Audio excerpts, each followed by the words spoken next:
Hey, Chris.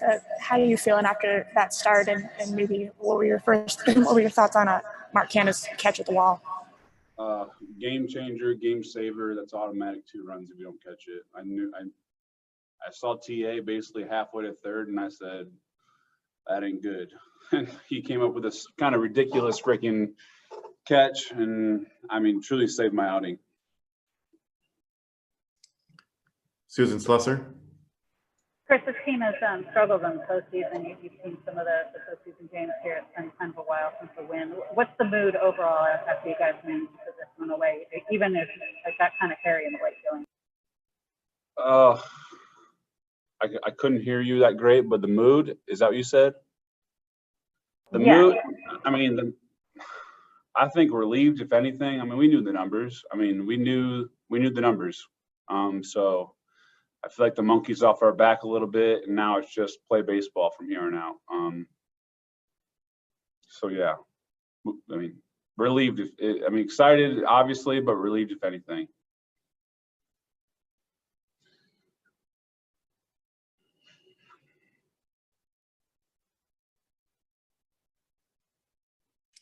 Martin Gallegos. Hey, Chris. In that 7th inning, Scott Emerson went out to talk to you after the 2 hits, and you got out of that inning pretty quick on 4 pitches. The bullpen going. How much was there any extra motivation there? Did you kind of really want to finish that inning? Yeah, I mean, I want to finish every inning. I'm just more mad about TA's single. I mean, TA is gosh dang incredible, but that pitch I threw dang near perfect, and he hit a single off it, which drives me insane. But I mean, he's won a couple batting titles, and he's world class for a reason. Melissa Lockhart. It seemed like you were taking a little more time between pitches and a couple of times walked behind the mound. Were you kind of needing to collect yourself emotionally in a game this big?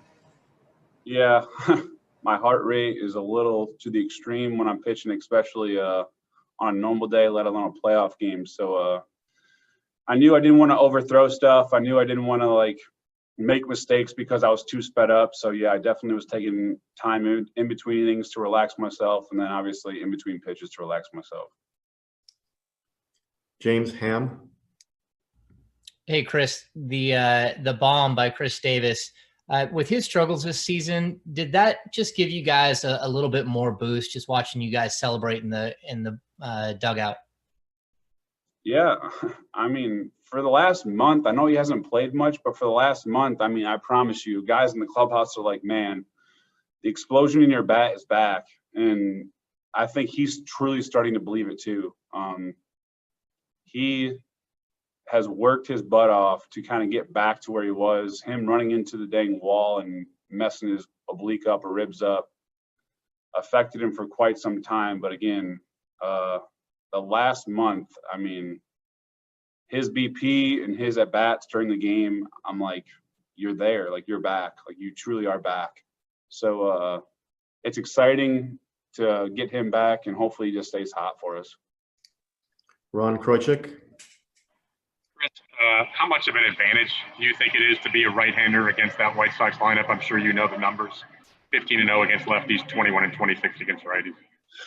Yeah, I mean, people want to make a big deal about it, but I mean, you look at Zeus's outing last night or yesterday afternoon. He gave up an 0-2 home run, and he gave up a 2-0 home run that were both middle fastballs. I don't care if you're righty or lefty, that's a mistake. So I'm pretty sure we're pretty dang confident with anyone we throw against the White Sox. I mean, I think, again, the numbers don't mean anything. I mean, this is the postseason. They don't mean anything. Sure.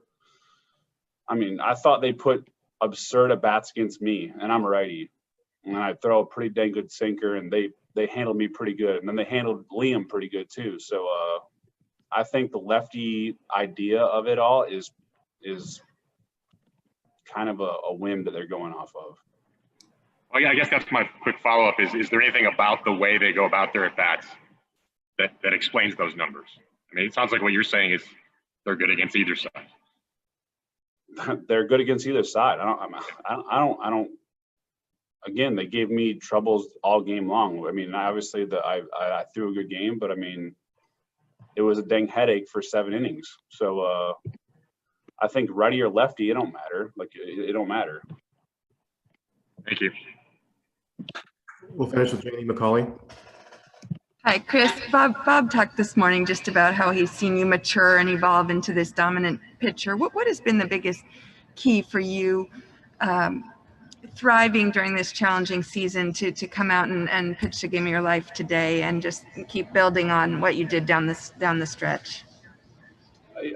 I mean, I feel like I've went for years of kind of trying to prove myself, and now there's kind of expectations on my head, and I'm not overdoing anything by trying to prove myself anymore.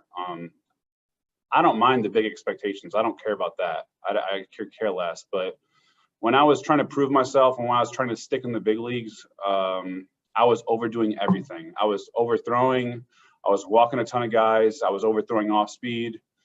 And yeah, just the confidence that everyone has in me has let me kind of just take a deep breath and just relax and just pitch. And that's basically it.